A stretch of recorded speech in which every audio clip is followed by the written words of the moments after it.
Hey there, my name's Ryan from Askreddit Tells, and welcome back to another episode of r/MaliciousCompliance. But before we get into it, I'd really appreciate it if you subscribed and hit that notification bell to stay up to date on all the latest videos.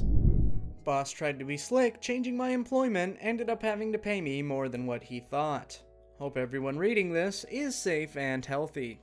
Now to give some background for the story. I was working as a legal assistant at a small law firm, but started off as the receptionist. This was a job I could get straight out of college while I gave myself some time to adjust to adulting life and getting ready to apply to graduate/law school. He fired a coworker over her asking for a higher raise and immediately told me I was going to take over. The law firm has 8 employees and has a high turnover rate, and I didn't realize until a couple of months ago. My boss is a stereotypical boomer and gloats about how he was in the army, how he's a ladies' man even though his wife is literally our office manager, and doesn't train his employees even though he forces his employees to sign a contract saying that they'll have to pay $2,500 if they don't complete 1 year.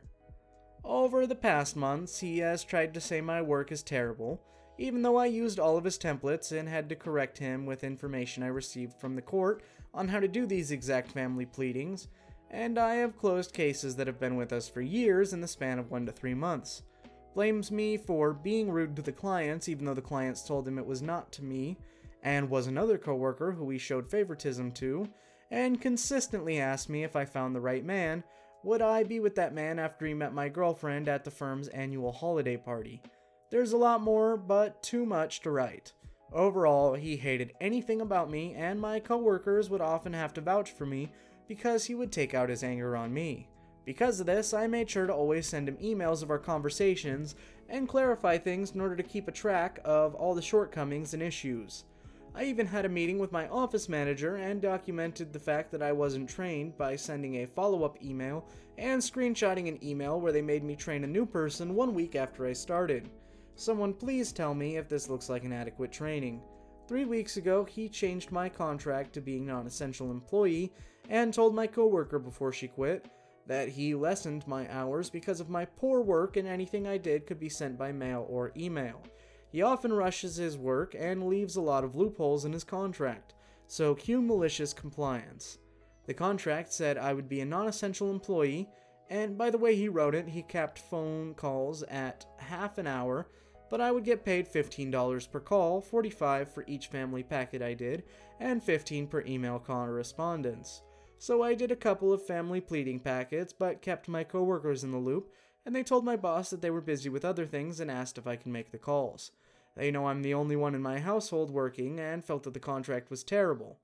I also asked them how they would read the contract, and they interpreted it in the same way I had. Since I was deemed non-essential and he could not be bothered to draft a letter letting me to go into the office, I had to send various emails for him to print. When he would ask me to place items on his desk, I referenced my contract stating I was a non-essential employee and could risk a fine/jail time. I ended up making so many calls, always tried to make them as long as possible by asking clients how they are and hearing them complain about what's going on and how difficult it will be for them to make payments at this time, that when I sent my hours to my office manager, she CC'd my boss and asked me to verify hours and explain. I explained to her and broke it down with my contract. My boss couldn't be bothered to go back to his email and asked me to forward the contract. At this point, it took them forever to respond and I was eagerly awaiting their response. He attempts to spin it back and change the wording of my contract to say each call was only $75 and each correspondence was $1.50. This would essentially make my paycheck only less than $100, even though I had originally been paid $15 an hour and had worked 50+ hours in the past 2 weeks. At this point, I send my resignation and screenshots of all the times. I asked how do they want me to timesheet sent along with the governor's stay-at-home order for non-essential employees.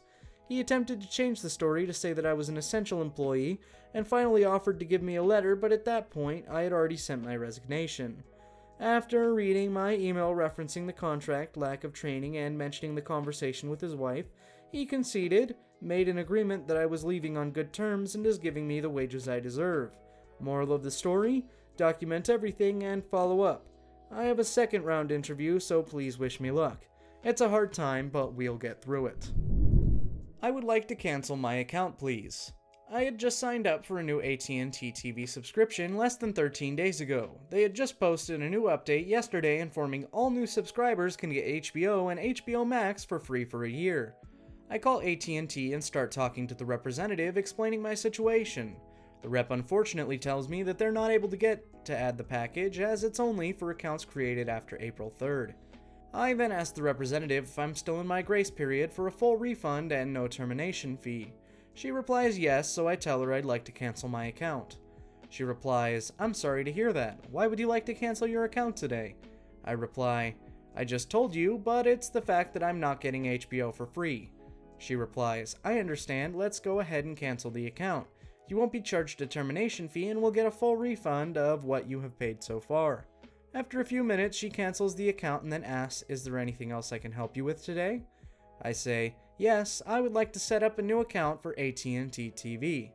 She then transfers me to another representative that can assist me, and I get a new account set up with HBO and HBO Max free for a year. I still have to set up the box back with the old account, and they sent me a new box for the new account. Too long didn't read. Rep couldn't add the package to my account created just 13 days ago because of AT&T, so I canceled the current account and immediately set up a new account to get the promotional offer of HBO and HBO Max for free for a year. I know they have to follow certain steps, but it would have been a whole lot easier for them to just add the package to the existing account. Either way, it gave me a good chuckle. The straw that broke the camel's back. So back in the day when I was a button pusher, CNC type machine operator, I worked for a company that had a supervisor, Scrooge, that was an enormous Scrooge. He didn't like spending money at all. He also didn't like money being wasted, which was an even bigger deal to him. He had several complaints on him due to this, machines not being run properly, didn't have the right buff wheels, broken tools but still worked, things of that nature. So I ran 6 EDM machines at a time. EDMs use brass wire. It was trouble enough staying stocked up on that, but I had this one notorious machine that loved to give me problems. Mainly the same problem when feeding the wire using the machine function, it wouldn't feed properly. Doing it manually, it would work, but the wire would break when the machine started running immediately. So you had to find a sweet spot in order to get it to work, and it could take a while. So clearly, the machine needed some work and needed to have some parts replaced. I submitted repair requests for a year, at least once a week after it wasn't getting fixed within a sufficient amount of time. Okay, so I was setting up a new job on this machine. This was out of a block of steel.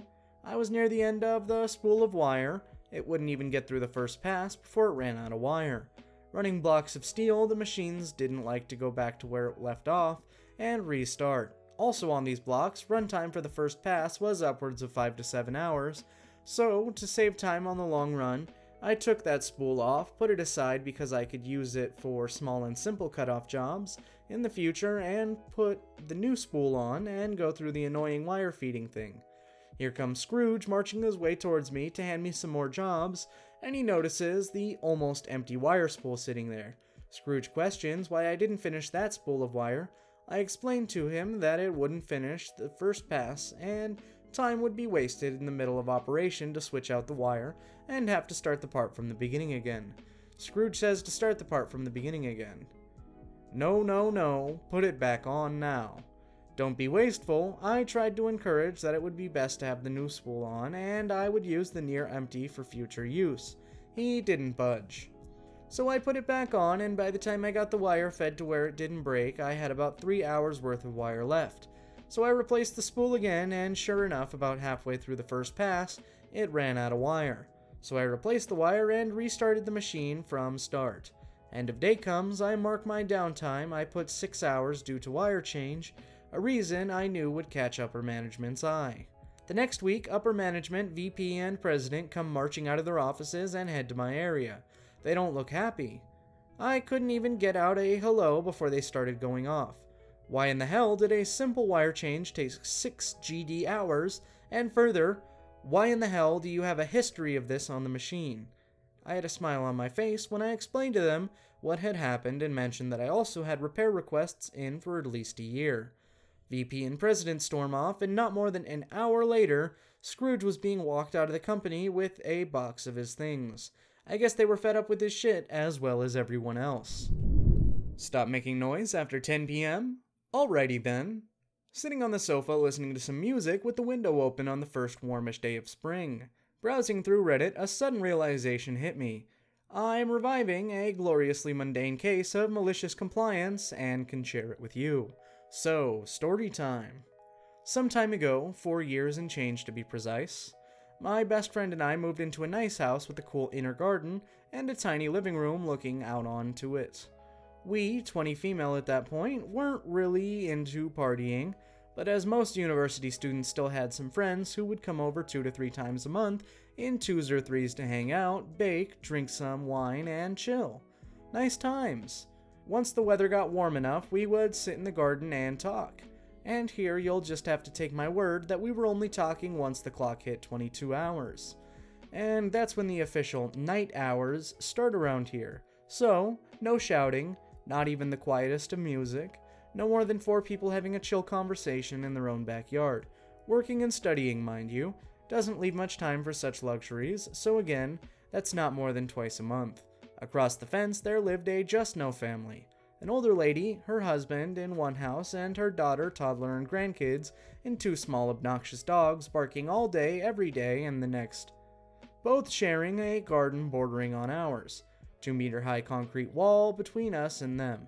Additionally, we had never met them in person until they started showing up at 22:05, demanding that we go inside and close all windows so as not to be heard, because otherwise we are a great awful inconvenience, super loud, and absolute breach of rules. Not true, but the constant bickering, threats, and calls to the landlord spoiled any enjoyment of the garden and summer evenings for us. The final straw was when the husband appeared at 22:02, so he had obviously been waiting to lecture us on how we can be as loud as we want, but no later than 2200 hours, because in this community we have rules. Alrighty then, cue malicious compliance. Both of us enjoy a wide variety of musical genres: jazz, blues, swing, classical, folk, the occasional pop or rap track, you name it, and rock and metal abundantly. So for the next 2 years, every evening with nice enough weather from the time 2100 to 2200 became the neighborhood musical educational hour. And at this point, it ain't jazz either, and is as loud as we damn well please. We were having a blast, unwinding from the day, incorporating all cooking and showering into a goddamn dance routine. Then all music stops at the strike of 2200. Yes, we have an actual church with actual bells that ring even at that time of night. And on the evening after evening till leaves start to fall and it gets too cold to blast some nice Rammstein or Pink Floyd or whatever through the huge ass living room window. They try to complain to the landlord about it too, but at this point he told them that they got exactly what they asked for and to piss right off. Only thing we hear from on the other side of the fence nowadays is them screeching at their dogs. I swear to all the gods I don't believe in, if I hear that kooky sound once more, they're getting Marilyn Manson for a week straight. And they lived happily ever after. The end. Edit. First of all, holy shit, I never expected this to blow up like that. Glad you all folks find it amusing. Also, thanks for the award. And thanks for that heaps of new music to fill my isolation days. That's beyond awesome. Last but not least, thank you for sharing your own neighborhood-related and musical MCs. That's some cool stuff right there. Now to answer a couple of questions that have popped up repeatedly, and I promise to try and answer everything as well. Yep, Southwest Germany it is. I never went over to the Karens, although I could have complained right back at them as you suggested. And that's for one reason. I would much rather end a tiring day on an upbeat note and with a pointless, frustrating argument. There was lots of different music, but don't imagine only metal. Playing Welcome to the Jungle while the parents tried to hear the whole pack of kids and dogs inside was a singular treat for me. The Manson comment was a real-time reaction to one of them shouting at the dog while I was writing this at around 21:30, so it's still in the cards for them. Having said that, I do have a lot more understanding for all types of frustration now that we are stuck at home. The music was not window-rattlingly loud. I mean, I also have ears and I'm not about to metaphorically burn my house down in order to watch their barn burn.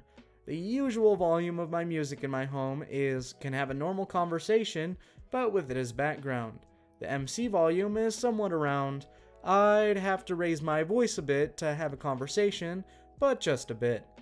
Neither the other neighbors, nor the landlord, nor his 90-year-old mother, S below, had a problem with it.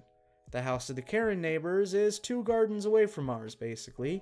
If they went inside and closed the windows, they wouldn't hear a peep. This only happens in the warmer months, though, so everyone wants to enjoy the nice evenings outside, and given that they get annoyed at speaking, it sure is to bug them. The kids were toddlers when we first moved in. The music thingy started after 2.5 years of them nagging, so by the time they were 6-ish and allowed to play in the garden evening after 22 in the summer, it's not even dark out by that time anyway. So the music wasn't really messing with their sleep schedule. Also, still haven't heard them bopping along, sadly. If all goes according to plan academically, however, I'll hang around some more years, enough time to see them into their prepubescent years, so there's still some hope left. Other neighbors. In the house above us lives the landlord's mother, an ancient lady of short temper, who could talk to her kid and have us out in no time if she felt we were being a pain in the arse. Right when we moved in, we asked her whether she would be quiet by a particular time and answered, "Well, I take my hearing aids out at 20 o'clock, so do whatever, it won't bother me." The Karens went to her on multiple occasions to complain about us, and she gave up on them as they gave the same answer until they gave up. On the other side of the house, there's a taller building, 2-story, with no garden and no windows into our garden, so from that point of view, a 2-story wall. On top of that wall, there's a rooftop garden, terrace. Those neighbors stay up till they're late at night, and although I can hear them, they also keep it to just conversations, so it doesn't bother me. We receive packages for each other, so we have all had plenty of opportunities to complain, had that noise been a problem. I know for a fact, however, that the Karens have called my landlord to complain about after-hour talking times when no one was home at my place. So I guess that a conversation at 2 houses over is still too loud for that family. And that does it for today's episode of r/MaliciousCompliance. Did you like it? Make sure to check out some of our other stuff and even subscribe. As always, my name's Ryan from Askreddit Tells, and I look forward to seeing you in the next video.